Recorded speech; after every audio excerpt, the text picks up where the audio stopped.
If you could erase someone or something from your memory, would you do it? Or better yet, should you? This is the question that inspired Eternal Sunshine of the Spotless Mind.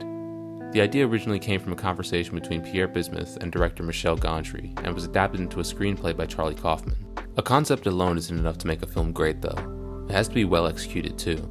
Starring Jim Carrey and Kate Winslet, Eternal Sunshine of the Spotless Mind tells a time-bending story of love, heartbreak, and the complexity of the human mind. It's regarded as a cult classic and is fondly remembered by people everywhere. How has it achieved this status, and why has it continued to linger in people's minds 20 years after its release? Let's find out. The film opens with our protagonist, Joel Barish, going about his morning routine, while we hear a voiceover of his diary entry for the day. It's Valentine's Day, and Joel's clearly heartbroken. He ditches work and randomly decides to take a train to Montauk, which he says is uncharacteristic of him. That's not the only weird thing going on this morning, though. His car is inexplicably damaged. He apparently hasn't written in his journal in 2 years, and there's remnants of pages that must have been ripped out. On a first viewing, though, it's likely that none of this sticks in a viewer's mind.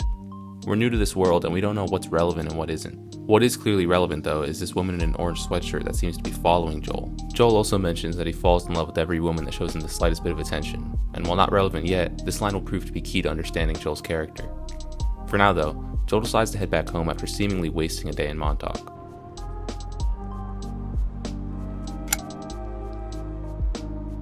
While on the train back, the woman in the orange sweatshirt finally speaks to Joel. Her name is Clementine, and she's kind of off to say the least. She's hyperactive, easily offended, and temperamental. One minute she's yelling at Joel for calling her nice, the next she's apologizing for yelling, and the following minute she's punching him in the arm. After getting off the train, Joel offers Clementine a ride home, which she accepts.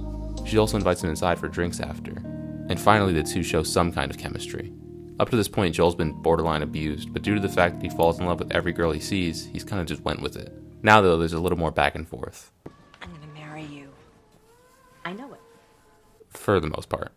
In this scene, we also get a crucial detail that helps us understand Clementine's character. She constantly worries that she isn't living her life to the fullest. That's why she's so impulsive and hyperactive. She doesn't want to waste a single second of her life.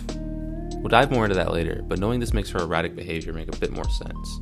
Just before Joel leaves, Clementine gives him her phone number and invites him out to the Charles in Boston tomorrow night. The scene is genuinely beautiful. The shot of the two lying on the ice sums the entire film up in one single frame. It's clear that Joel and Clem are growing closer at this point, and this scene is genuinely heartwarming. After the two get back, Clementine decides to stay at Joel's house. They stop at her house to pick up a few things, but before she gets back in the car, Joel's interrupted by a knock on his window.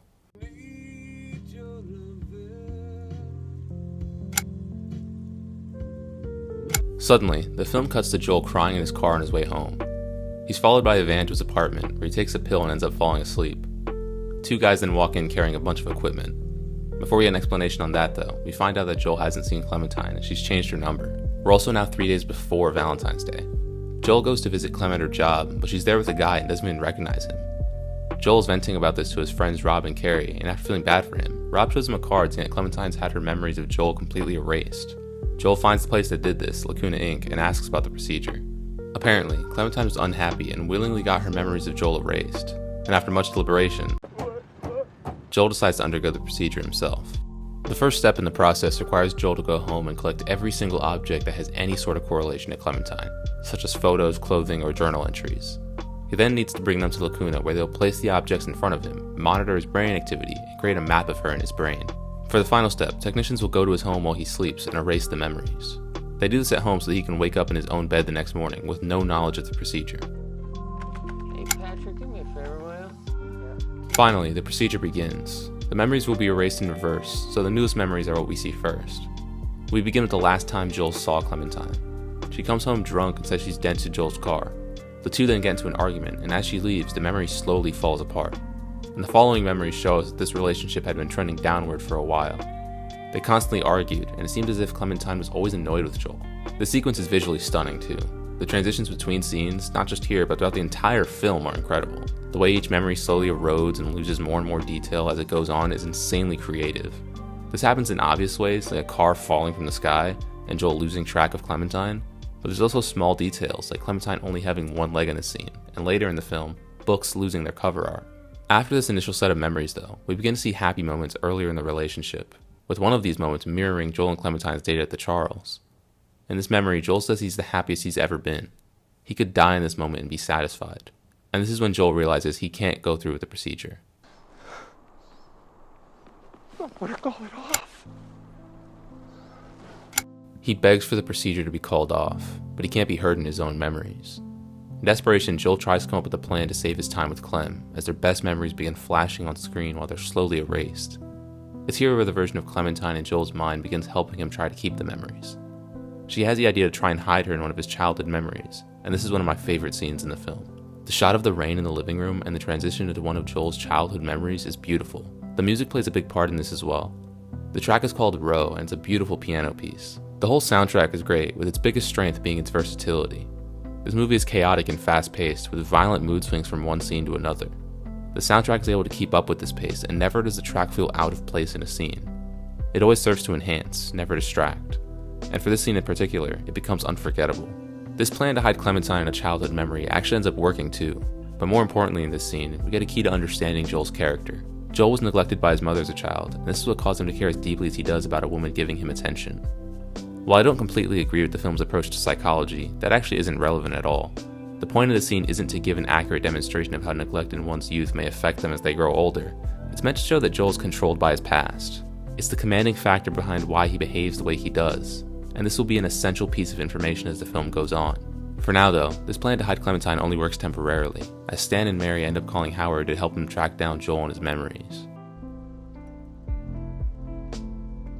A cycle begins with Joel and Clementine running to a new memory just for it to be erased by Howard. Eventually Howard gets him back on track though. As hard as Joel tries, he can't resist the memory erasure. Slowly, one by one, each and every one of his happiest memories with Clementine are erased, until finally we get to the memory where Joel officially asked out Clem for the first time.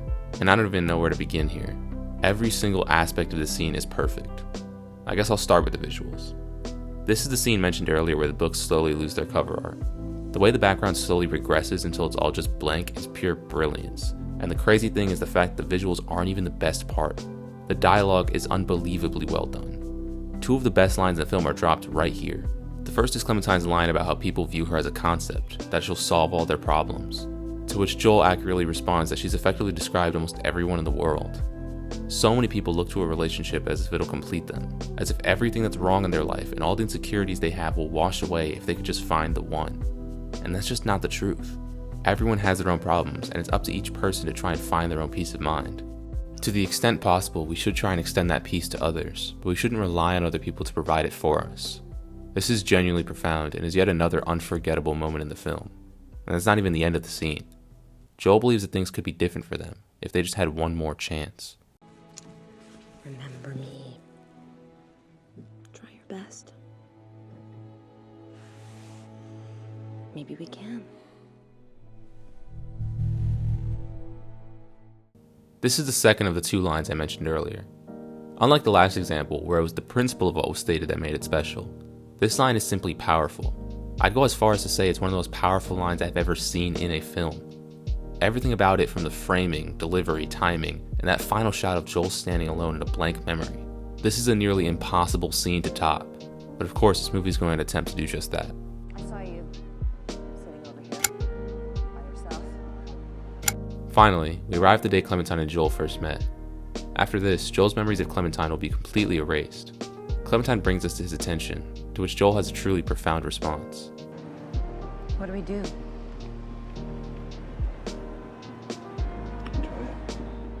The music is gorgeous, the cinematography is top-notch, and the emotion is at an all-time high. Joel reflects on his greatest regret in their relationship. On the very night they met, he left her alone. He was afraid and embarrassed, so he left. Now though, he has the rare opportunity to fix his mistake, even if only in his own mind. While saying the goodbye he never had the chance to in reality, something interesting happens. This figment of his imagination, an imaginary version of a woman he's destined to forget, tells him to meet her in Montauk.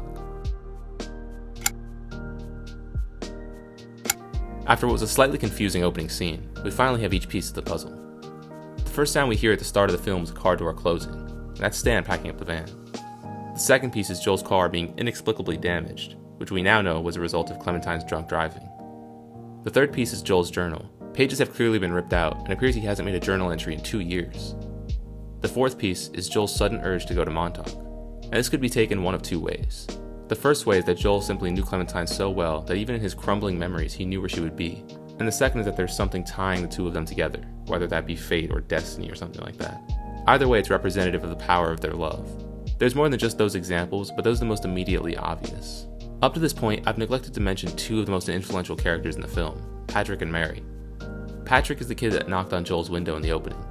Patrick worked at Lacuna and used Joel's journal entries to get Clementine to go out with him. In the end, this didn't work, and it only ended up making Clementine feel as though she was missing something.